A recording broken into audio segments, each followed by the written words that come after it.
योग कोई कथा है या कोई कहानी या फिर हमारी विरासत। योग और कुछ नहीं, हमारी विरासत ही तो है। योग की शुरुआत कहाँ से हुई, आज हम जानेंगे योग का इतिहास। स्वामी सत्यानंद सरस्वती के शब्दों में अगर कहें तो योग अतीत के गर्भ में प्रसुप्त कोई कपोल कथा नहीं है, वर्तमान की सर्वाधिक मूल्यवान विरासत है। यह वर्तमान युग की अनिवार्य आवश्यकता और आने वाले युग की संस्कृति है। योग की उत्पत्ति कैसे हुई, भारत के इन्हीं लंबे इतिहासों से हम प्रश्नों का उत्तर खोजेंगे। अब प्रश्न यह उठता है कि योग क्या है।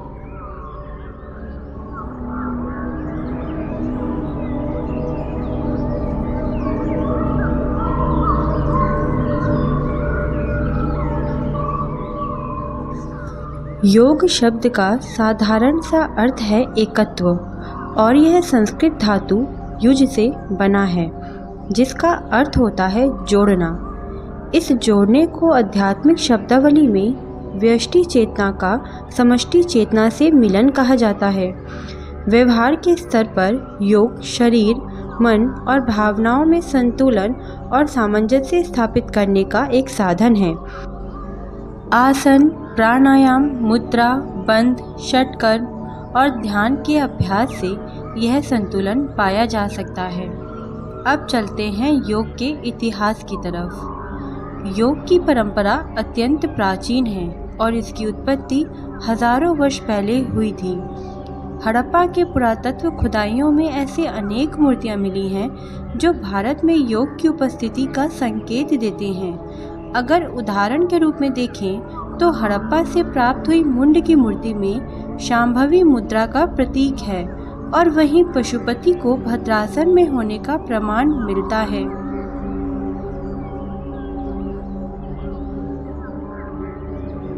पौराणिक परंपरा के अनुसार भगवान शिव योग के संस्थापक कहे जाते हैं और पार्वती उनकी प्रथम शिष्या मानी जाती हैं।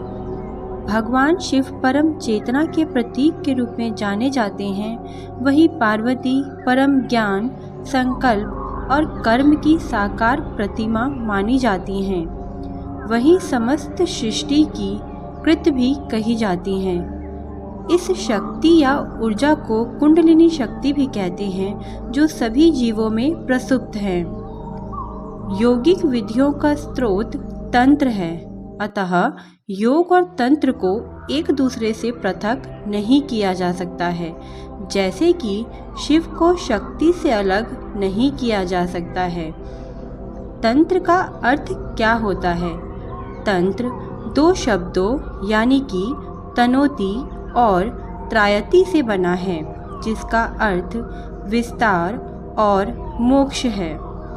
इस प्रकार तंत्र चेतना के विस्तार और ऊर्जा को मुक्ति का विज्ञान कहा जाता है।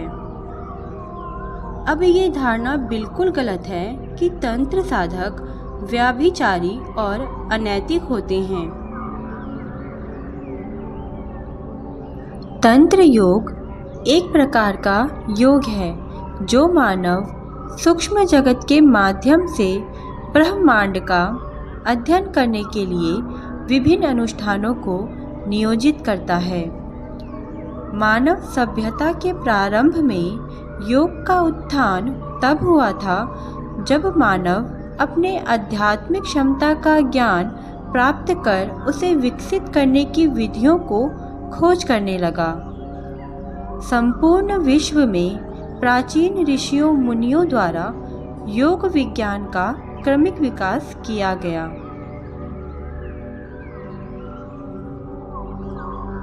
प्राचीन तंत्र शास्त्र और उसके बाद वेदों में सर्वप्रथम योग का उल्लेख मिलता है।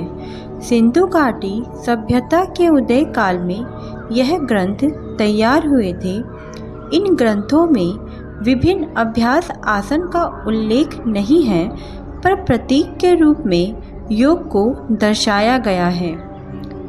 वास्तव में वेद की ऋचाएं ऋषियों को गहरी ध्यान या समाधि की महादशा में सुनाई पड़ती हैं। इसलिए इन्हें अपौरुषीय शास्त्र कहा जाता है।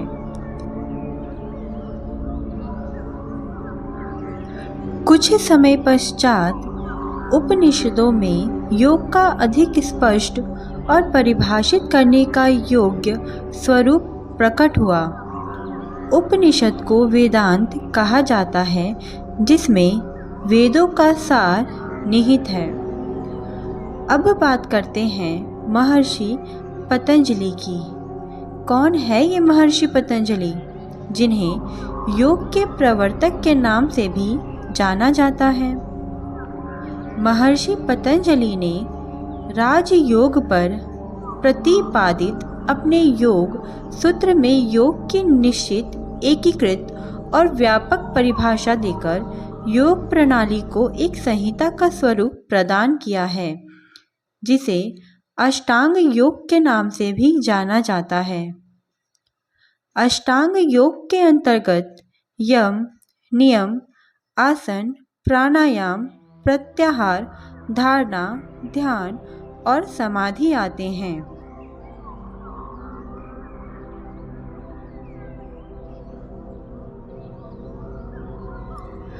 छठी सदी ईसा पूर्व में गौतम बुद्ध अंतिम सत्य को पाने के लिए इतने कटिबद्ध थे कि अपनी जान खतरे में डाल दी। इसी वृक्ष से पीठ सटाकर दृढ़ निश्चय करके पद्मासन में बैठ गए। संकल्प किया कि चाहे मृत्यु आ जाए, अंतिम सत्य को जाने बिना मैं इस आसन का त्याग नहीं करूँगा। यह आसन योग सूत्र में स्थिरता के लक्षण की पराकाष्ठा को छूता है। इस समय उनकी जीभ तालू से लग गई थी और इसको हम खेचरी मुद्रा का एक रूप मान सकते हैं। आखिर वैशाख पूर्णिमा के दिन उन्हें ज्ञान प्राप्त हुआ। बुद्धत्व प्राप्ति के बाद वह एक ही आसन में 7 दिनों तक बैठे रहे और मुक्ति का आनंद लेते रहे। इसी पतंजलि ने आनंद अनुगत समाधि कहा है।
मत्स्येंद्रनाथ, जो हठ योग के संस्थापक माने जाते हैं और यह तंत्र की योगिनी कौल संप्रदाय की शुरुआत करने वाले भी जाने जाते हैं।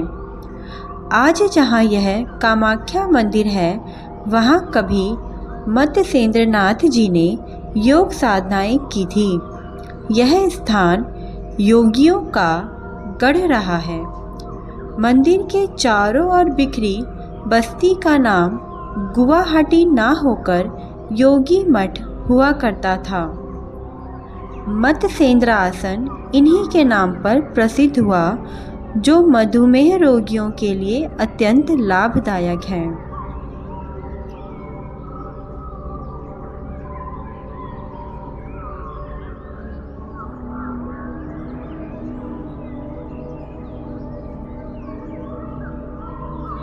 योग की प्रासंगिकता आज के संदर्भ में देखें तो रोज़ की दिनचर्या में हम इतने व्यस्त हो गए हैं कि अपने स्वास्थ्य और मन को स्वस्थ ही नहीं रख पाते हैं, या यूं कहें कि हम ध्यान नहीं दे पाते हैं। योग का प्रचार न सिर्फ भारत में अथवा विदेशों में भी प्रसारित किया जा रहा है, जिसका श्रेय हमारे योग गुरुओं को जाता है।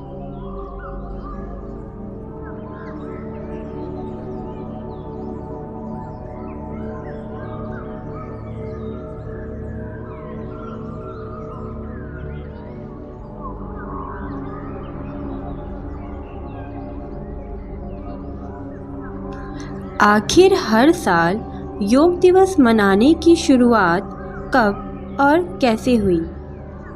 योग का महत्व कोरोना काल में अधिक बढ़ा, जब लॉकडाउन के दौरान घरों से बाहर नहीं निकल पाए लोगों ने मन को शांत और शरीर को स्वस्थ रखने के लिए योग अभ्यास किया।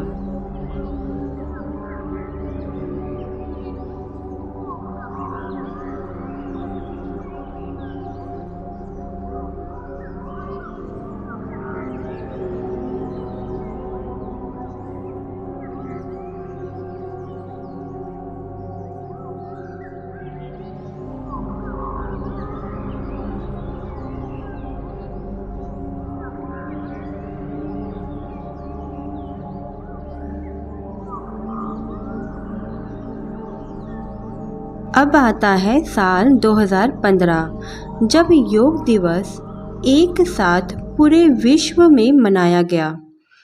इस दिन की शुरुआत कैसे हुई? संयुक्त राष्ट्र महासभा में पहली बार 27 सितंबर 2014 को योग दिवस मनाने का प्रस्ताव रखा गया, और इस प्रस्ताव को सिर्फ 3 महीने के अंदर में स्वीकार भी कर लिया गया। 21 जून को अंतर्राष्ट्रीय योग दिवस मनाने का ऐलान किया गया। विशेष रूप से आपसे Today I would एक like बात to कहना चाहता talk हूं। about it योग specifically हमारी पुरातन that पारंपरिक yoga अमूल्य देन है। is a invaluable योग contribution मन of our व शरीर, country, of our विचार tradition. व कर्म, Yoga, संयम our heart, our व उपलब्धि body, की our ideology, एकात्मता our का actions, तथा मानव everything व is a प्रकृति के part beach of our country. सामंजस्य का And in order मूर्त to, रूप है।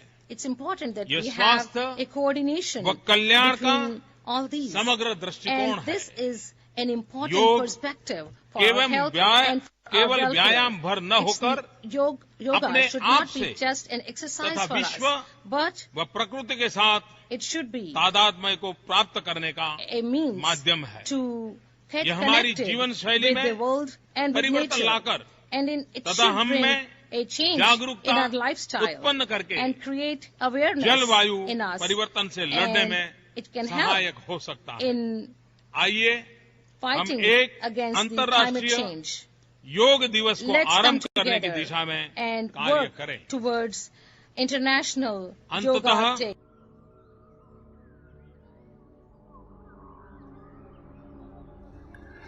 – 2015 में 21 जून को पहली बार योग दिवस मनाया गया।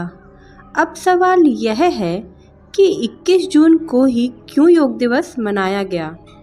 इसके पीछे की वजह क्या है?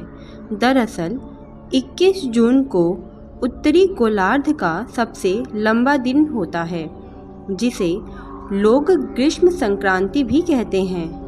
भारतीय परंपरा के अनुसार ग्रीष्म संक्रांति के बाद सूरज दक्षिणायन होता है। माना जाता है कि सूर्य दक्षिणायन का समय आध्यात्मिक सिद्धियां प्राप्त करने के लिए लाभदायक है। इसी वजह से 21 जून को अंतर्राष्ट्रीय योग दिवस मनाया जाने लगा। अगर तन और मन को एक साथ स्वस्थ रखना है, इसके लिए योग एकमात्र साधन है। योगः कर्मसु कौशलम, अर्थात कर्मों में कुशलता ही योग है। Like, comment, and subscribe.